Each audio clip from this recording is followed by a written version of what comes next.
చూపులతో పోషించగలిగినటువంటి తత్వం కాబట్టి, చూపులతో ఆవిడ ఇలా చూసి రక్షించగలిగినటువంటి తల్లి కాబట్టి ఆవిడ్ని మీనాక్షి అని పిలుస్తారు. అయితే ఇప్పుడు చూపులతో రక్షించగలిగిన తల్లి బాగుంది, కానీ ఆ చూపులతో రక్షించడం అన్న పరిపాలనాంశలో ఆవిడికి వ్యతిరేకంగా మాట్లాడితే ఇబ్బంది పెడుతుందని మీరు ఇందాక అన్నారు కదా, మరి అది ప్రమాదహేతువు కదా.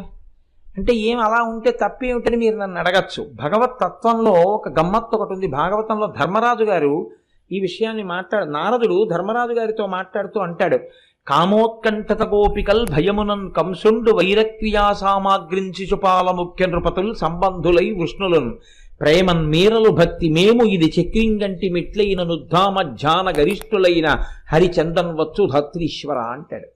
భగవంతుడి విషయంలో ఉండే లక్షణం ఏమిటంటే కామోత్కంఠత గోపికల్, కామంతో